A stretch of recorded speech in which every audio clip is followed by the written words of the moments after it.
Welcome back, guys, to another episode of Airtime with Jordan. I'm your host, Jordan Faso, and it is grand final week, folks. So, you know what that means, the last game of the calendar year on the AFL footy fixture. But, yeah, before we get into the grand final stuff, just want to get started with some of the recaps from the preliminary finals. I'll keep them short. I've got a lot to get through for the Sydney and Brisbane game. A lot of thoughts flowing through my head. And, yeah, so probably just going to start with the Sydney versus Port game. Just so good, Sydney. So many stars took control of that game for them.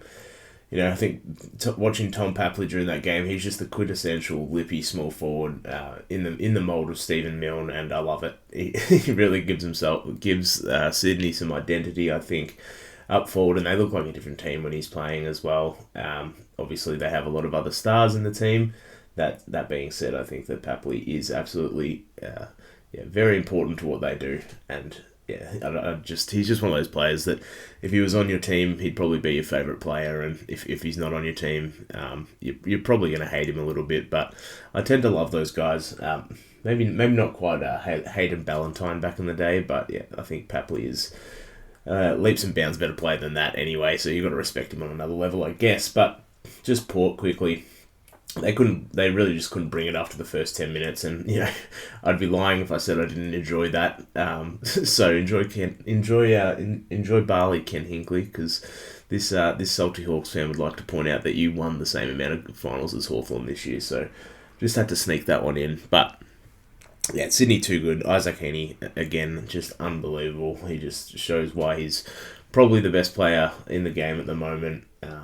I'd have to think about it, but yeah, I think he's got a pretty good case at the moment, Isaac. But anyway, so let's see how he goes in the grand final.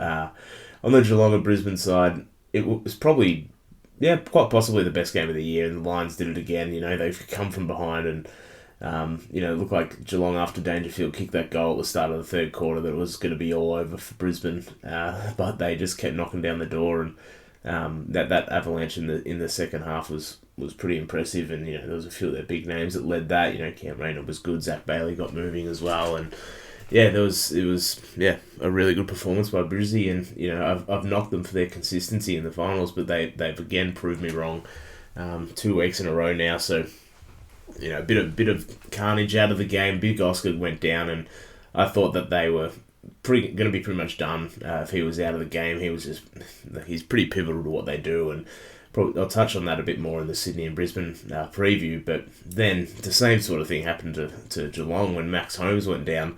It was clear that Geelong's midfield wasn't dynamic enough to keep up with Brizzy's at that point in the game.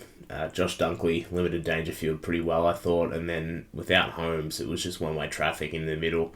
Even despite Big Oscar not being out there, so Joe Danaher did pretty well to ruck the second half. I thought the Lions went to a bit more of a handball game in the second half and showed that they have a few more layers in their offensive game than many probably would have thought. Usually, they're that uncontested mark, not slow build up, but yeah, definitely prefer to kick mark.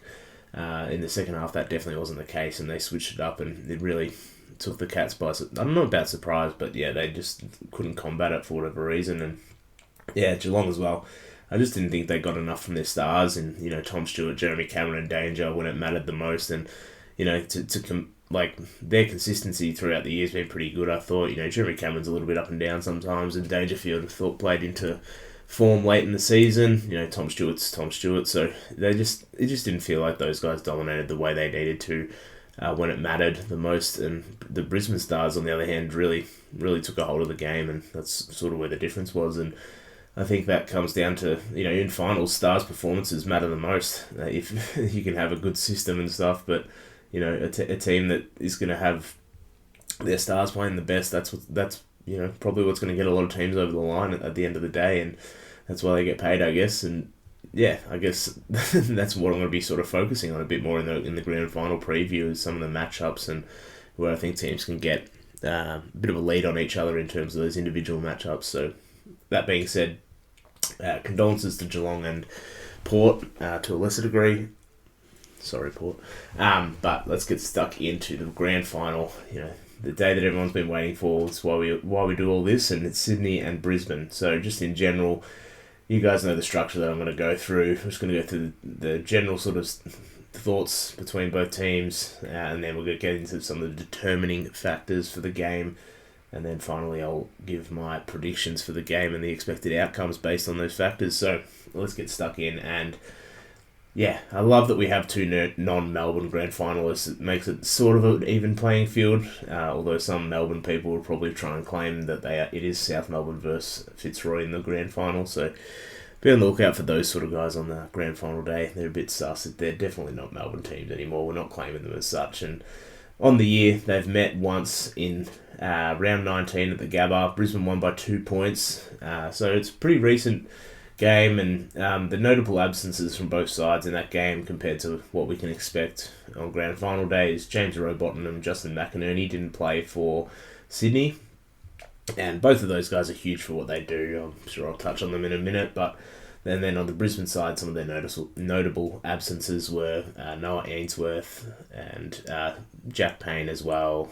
Who else was out? Logan Morris and Connor McKenna too, to a lesser degree. So, a few outs for both sides, probably more important on the Sydney front. But, those absences are probably going to be more influential for Sydney with the toughness and pressure that Rowbottom provides, and the running ability of McInerney is huge on the wing, and his support of the defence just gives them a big winger, sort of good running option on running in transition on offense. So you couple that with the fact that it was at the Gabba, I think we can look at that as the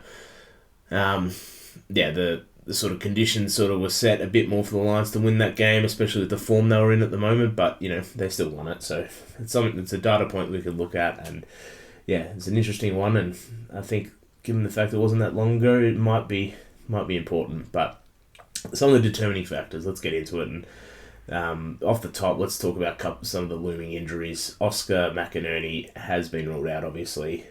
Grundy hasn't been in great form, which actually plays into the Swans' hands, I think, weirdly. Like, he should dominate forward on paper. You'd think that. But the reason I say that it probably plays into the Swans' hands, weirdly, is that he would have been dominated by Big O, I believe. I have little doubt in that. So that in that way, it is sort of a blessing for the Swans, that injury. And the fact that, Grundy hasn't been in great form. So, yeah, they sort of get a bit of a break there, I think. And the other injury is Callum Mills. Apparently he made it through training today. So they haven't ruled him out just yet. I think that they should have just ruled him out at the start of the week. It's not like Brisbane will be game planning for him or anything like that. And you're trying to play mind games with Brisbane during the week. He hasn't been that good this year anyway. So I think it would have just been the better idea to just settle the expectations surrounding him. He has a hammy injury. It'll be 17 days from when he did it until the grand final itself. So I think you just need to make the decision for him. Don't risk an injury on the day. I watched on the couch the other night, and they reminded me of the 2022 grand final where the Swans have been through this story before with Sam Reid. They played him and they had to sub him out. You wasted their sub on someone they shouldn't have played in the first place, and you just can't afford it. The upside isn't worth playing Callum Mills at this point. He hasn't been great this year, as I said. He is the captain, so I understand it makes it a little bit more of a difficult decision, but I just don't think that someone who has the potential to just strain his hammy in the first couple of minutes again for someone who hasn't been that great this year, as I said, the upside just isn't worth it for me. So just a little bit on the two teams' profiles.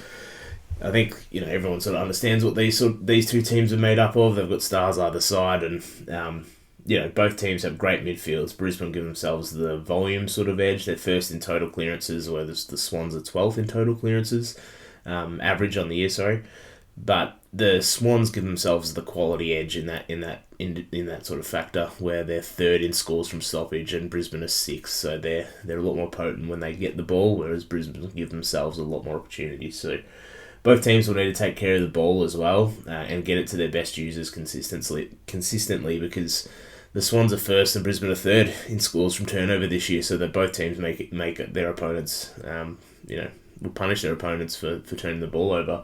And those sort of, I know that it's not their whole profiles, but the more I looked into these two teams from a statistical standpoint, the more I realised how similar they were in terms of how they like to play the footy. And it sort of when I started looking into that, it put more emphasis on the individual and line matchups. So I'm gonna just break that down, I think, and see who and where is going to be the most influential parts of the ground for either team. And so let's start with that. Let's start in the ruck.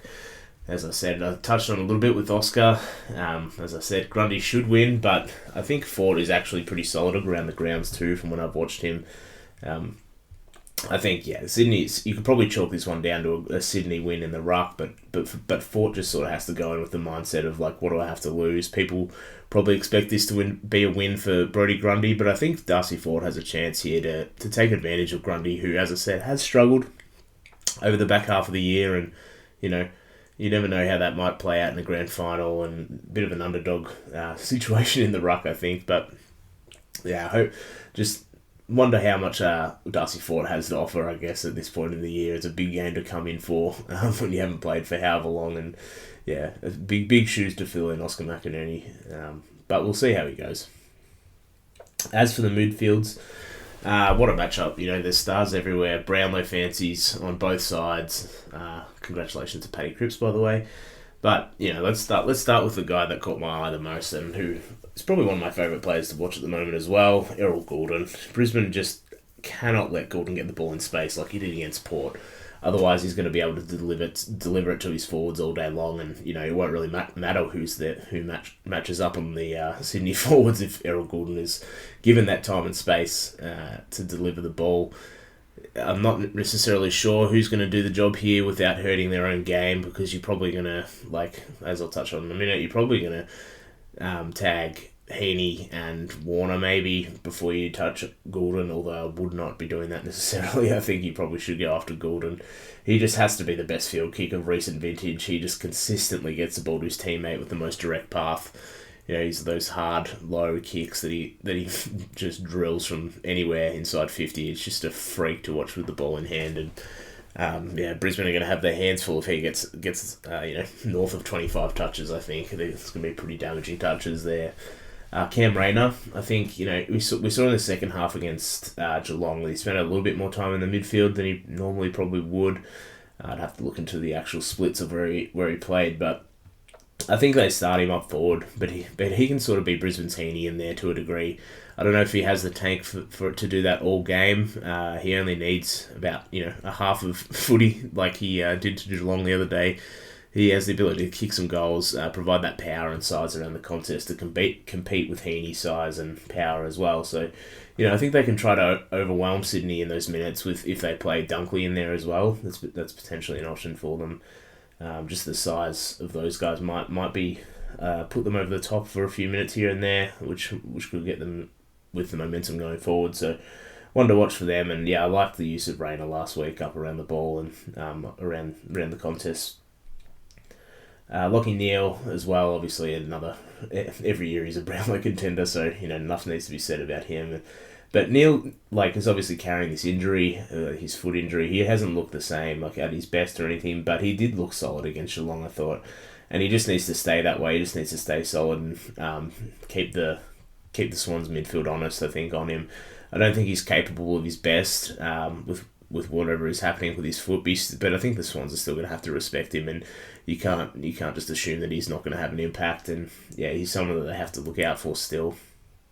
And then on the Sydney side, what are you going to do with Isaac Heaney? As I said, sort of off the top, we saw how good he was in this prelim. I think probably the best player in the game right now. Maybe Cripps, Bont and Jeremy Cameron have an argument, but the ability to rack up disposals, use it well, run all day, contest and mark and hit the scoreboard is a pretty wild package for a player, especially a midfielder to have, and he's definitely put it all together. I think there's a long time coming, and he's been great for a long time, don't get me wrong, but he's been an All-Australian forward, for God's sake. But for him to finally make that full-time shift to the midfield and, still be as potent on the scoreboard, I don't know if there's necessarily an answer for him, but if anyone can, it might be Josh Dunkley. I reckon he's probably the one that's going to get the role, and that sort of leads me to talking about some of the defensive roles that might occur on a day in the midfield. So we've got Dunkley, who I think needs to go to Heaney. He's generally the one that will get a job on someone from the Brisbane side of things, if not Jared Berry. And I think that he can do a solid job, but stopping Isaac Heaney is a tough ask. That sort of is needless to say. And the thing is with Dunkley, he is capable of doing a role and getting after it himself. So, look, if he's able to, I don't think he's going to beat Heaney, especially not if they go head to head. But if he has that defensive focus and is trying to get after it himself in the middle, then potentially that could swing things in Brisbane's favour. But on the flip side, Heaney could just dominate and get the ball moving and get it out to Errol Goulden, and it's lights out for the Swannies. But I think Rowbottom on the Sydney side has another defensive role. I think he probably goes to Ashcroft. Ashcroft's been, as I've sort of talked about people probably know when I'm listening to the podcast, know how high I am on Will Ashcroft, and I think he's probably been the most dangerous Brisbane mid consistently, and genuinely could be a smoky for the Norm Smith, I think. Maybe not even a smoky at this point, he's just been that good and that consistent for them. Ashcroft probably is the cleanest young player that I've seen. His hands are just ridiculous in traffic and under pressure, and the fact that he's in year 2, his first final series, coming off an ACL is, just a testament to how bloody good he is. It's scary to think where he might end up, because he's already been Brisbane's most consistent player these last 8 weeks, and that's including the finals. So I think that if you're Sydney and you have someone in mind you have James Rowbottom in mind for a defensive role on someone, normally would probably say Lachie Neale, but given his limitations at the moment, I think that Rowbottom needs to go to Ashcroft in this one. And then, that's probably the 2 main defensive roles that I'd expect to see in the middle on the grand final day. But there are some other stars, of course, in the mix of these 2 midfields who might have some freedom because of where I expect those defensive roles to sort of play out. And I think that I feel like whoever has the better game out of Hugh McCluggage and Chad Warner could be a deciding factor here. As I said, I don't really expect either of them to get a defensive mid role from the opposing team, so they should have a bit of freedom each to play with, and both can pop up, score goals as well as rack up touches. So I'd just be keeping an eye on those 2 and who has a bit more of an influence in the game, especially if those defensive matchups play out the way that I sort of expect them to. Another one that I didn't talk about before in terms of defensive matchups is whether Jared Berry does go to Errol Goulden. He has played on the wing quite a bit, Berry, so I could definitely see him playing that role. Don't know if he has the pace to keep up with Goulden all game, but if he's in and around the contest, he should be able to do some sort of a role there. But then again, you can't have too many guys playing a defensive role. You need to get after it and play your own footy at some point too. And I think I'll talk about a few of the wingers as well while I'm touching on the midfield. I think Jasper Fletcher has had a pretty underrated final series on the wing. He connects their lines well, as all wingmen should, and has some polish with the ball in hand as well. Zach Bailey's played a lot through the wing, especially in that second half of the Geelong game.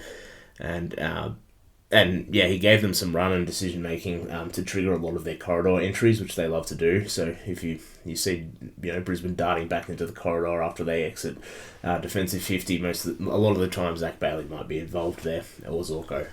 There's 2 to watch when they're trying to trigger that. But if he can tidy up his goal kicking, Zach Bailey, that will go a long way in winning the game for Brizzy. And then on the other side, we've got Justin McInerney and Ollie Florent, who have been roaming the wings for Sydney. I've talked a little bit about McInerney and his importance, but his offensive run in transition is pretty scary at times. The amount of times, I don't know if it's a coincidence of me tuning into these Swans games, but I just always see when the Swans are in transition, he's just powering down the wing, ready to deliver it inside 50, and it's just absurd. So as I said, I don't know if I just catch the good Justin McInerney games, but it's fun to watch regardless. And then Florent is another unheralded performer in this Sydney side. His versatility could see him go back or forward, or just provide the ball use outside of the contest for Sydney's inside mids to utilise. And he probably is an inside mid at heart, but due to the depth that they have in that area, he's sort of found himself in this flexible role, and that's a pretty big luxury to have on grand final day, the ability to put someone anywhere on the ground. And if they do decide to play Callum Mills and he goes down, it's a nice little magnet to be able to move around, I think. So let's get into the Sydney forward line and some of the matchups that we can sort of expect down there. I think the talls of Sydney and McLean, Logan McDonald, assuming he gets over the ankle complaint, and Hayden McLean, those three, I think that Brisbane can deal with them between, Ryan Lester, Harris Andrews, and Jack Payne as well. So not too much to touch on there. The only thing I will say is whichever of those Swans tools who Harris does end up going to, and as the listeners know, I've been harping on this all final series, but they just have to break even in the contest with Harris. They can't let him dominate and set up Brisbane's rebounding and ability to, intercept and stop whatever you're trying to do as well. A similar thing can sort of be said for whoever's on Zorko as well. They don't need to break even in the contest, obviously, to the same degree that whoever's on Harris Andrews does, but they do need to be able to punish him via scoring or assisting, being in score involvements in the other direction for Sydney. Sorry, got there. But when he gives his opponent space, as he often does with his offensive running, you just need to be able to punish him in those scenarios, and they also need to make sure that they are pressuring him at all times because he does love to curl around the mark and get that handball receive and springboard Brisbane's attack as well. So I'm not sure who the person is for Sydney, but probably Luke Parker, unless they try him out on Harris Andrews like they did with Alir last week, or even James Jordan could be an option on Zorko, I think. So yeah, it'd be interesting to see, and another key point for the Sydney forwards to be competing in that way. I think they're going to be the two sort of roles they need to fill, is who goes to Harris and stops his influence, and can someone on the other side, not on the other side, can someone else also have a similar effect on Zorko and play that defensive role. But in the Sydney forward line, what do you do with Tom Papley? As I said off the top, I love this man. He's everything you want out of a small forward. His antagonistic nature is perfect for a grand final, I reckon. He just makes smart split-second decisions a lot of the time, and he's just one of the best finishers in the game as well. When he gets the ball in hand, and he just licks his chops when he has a shot on goal, you can just tell. So you need someone who can keep up with him on ground level, and it's probably Darcy Wilmot that springs to mind to start, and then maybe Noah Ainsworth as a backup option, which could be like their first option. Just depends how much they want to free up Darcy Wilmot to make some offensive runs as well, because I think between Zorko and Wilmot, they obviously want to be able to attack off their back line, but there are a lot of forwards for Sydney who you need to worry about in Papley. Papley especially, and then I'll get into the other one now, which is Will Hayward. So he's the other one that is a very dangerous small forward. Well, he's probably more of a medium-sized forward. Sorry, he's a great runner. He's good overhead, and he's a great that mid-sized forward. On the lead as well. He's not quite like that Jack Gunston size forward, but he plays more accelerated role of a Jack Gunston, I would say. Of course, he hits the scoreboard as well, but he has more size than Paps, which is why I think the Lions probably go with Brendan Starcevic here.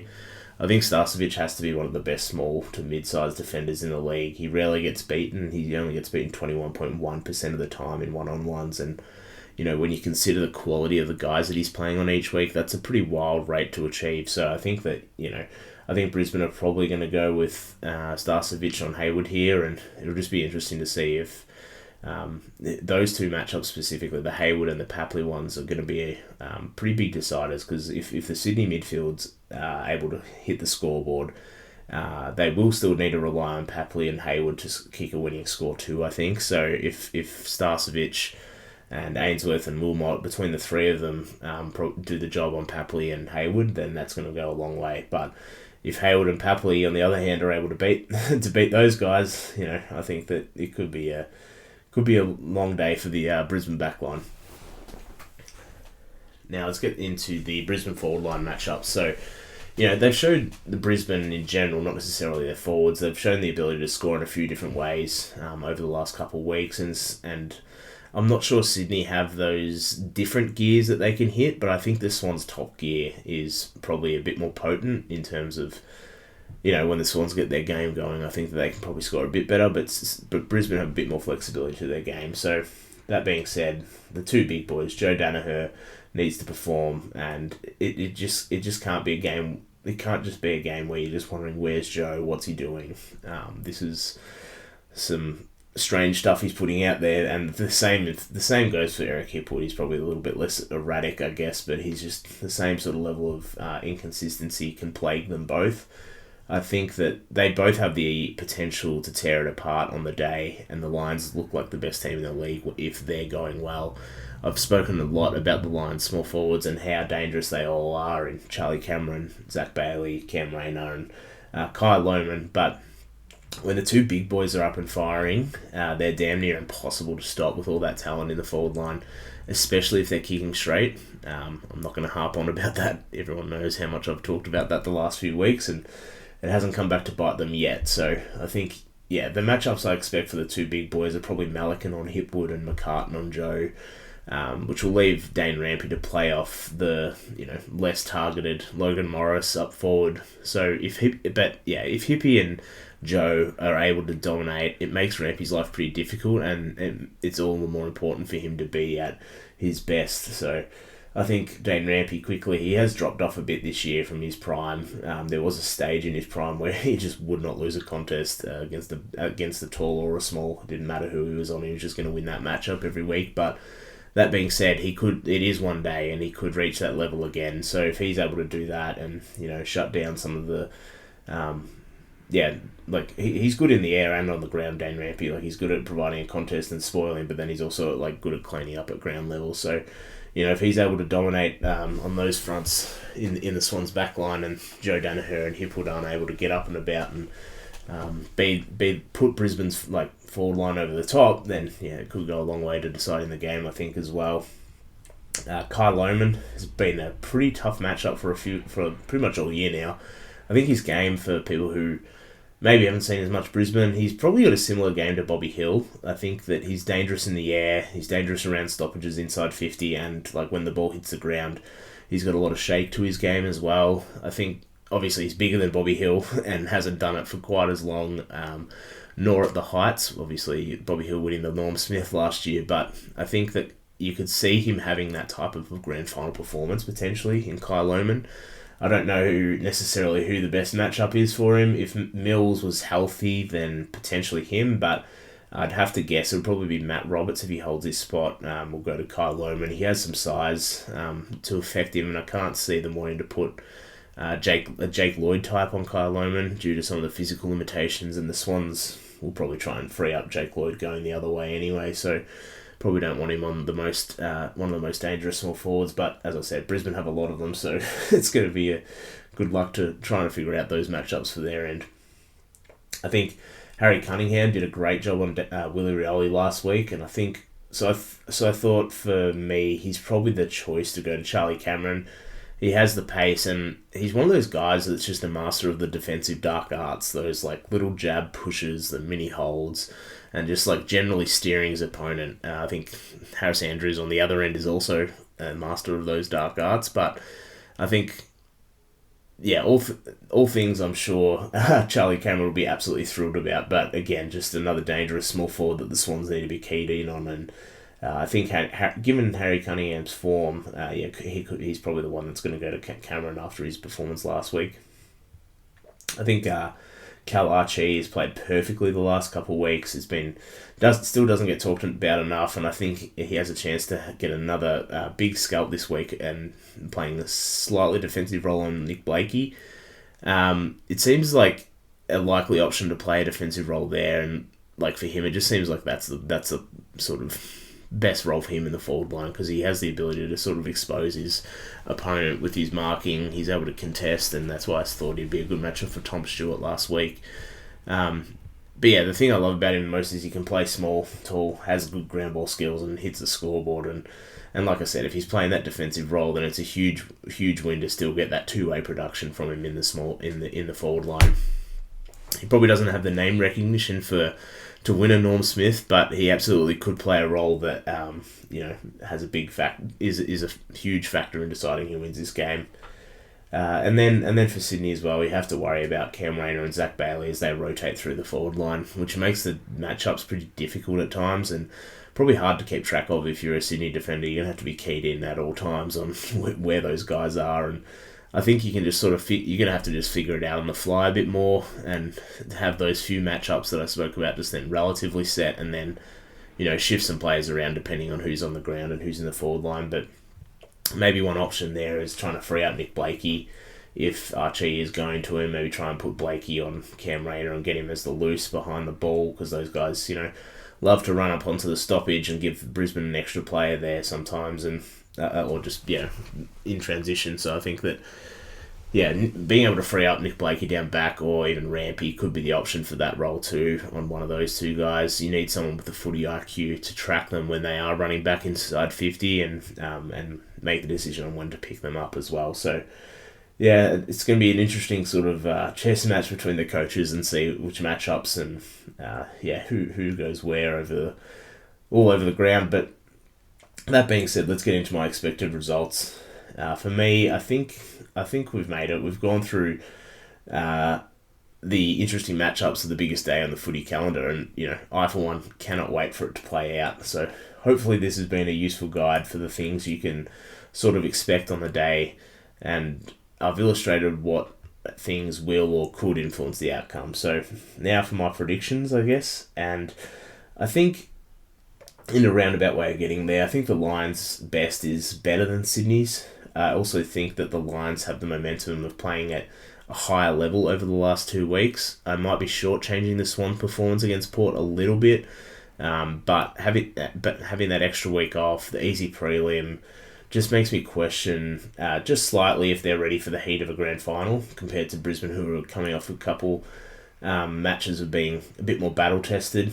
Brisbane have the memory of last year still fresh in their mind, so maybe that plays on them a little bit. It could go either way, though. Who knows what the mental state of the team is like. But based on the recent form that they're in, and I think that they do have the belief they can do it this year. They've come from a long way back. They've been fighting for a while, and they were in better form than the Swans heading into the finals. Both teams have obviously been in ripping form to make it here at the end of the day. But I think that the momentum is actually on the Lions side, and I'm going to make the call and say Brisbane are going to get over the line here in a close one. So, I think that's what it comes down to for me, is just that being a little bit more battle tested and having a bit harder of a path to the finals might hold them in better stead. But on the flip side, maybe Sydney are just fresher due to having a bit easier of a run over the last few weeks than the Lions, and they just run the Lions off the field, which I see is absolutely a possibility. But I've written the Lions off the last 2 finals, and I'm not going to do it again. They've sort of proved me wrong, and that consistency, I think, is still a bit of a question mark. But look, they've made it here, and their best over the last 2 weeks has been better than Sydney's, I think, and especially the form they've been in recently. So go Brizzy, don't make me look too silly. As for the Norm Smith predictions as well, you never know what's going to happen on grand final day. We had Isaac Smith winning one for Geelong a couple of years ago, so who knows really. But I think I'll give it my best shot, and I'll say Brisbane. I think Will Ashcroft, he's just been in that good a form recently that I think that he just shows up when you just notice him when he's on the screen as well. So I think that for Brisbane, he's going to accumulate a lot of touches. I don't expect him to necessarily get a tag either, so he probably can continue to do so. If he does get a tag, that'll be interesting to see how he works through it, just on a side note. But I think I'll go with Will Ashcroft if Brisbane win, and for Sydney, I'm going to go Tommy Papley. I reckon he's just primed for a Norm Smith at some point. He's that sort of player, and he that sort of we saw it last year with Bobby Hill. Small forward won it last year, so I'm going to go with, if Sydney win it, I'll go with Tommy Papley to win the Norm Smith. So that being said, have a good weekend, have a safe weekend, and celebrate responsibly for all you drinkers, punters, whatever is out there. It's almost over, folks, so just enjoy the last game while you can. As always, it's been a pleasure, and although we're not a part of it, go Hawks. Just had to sneak that in there.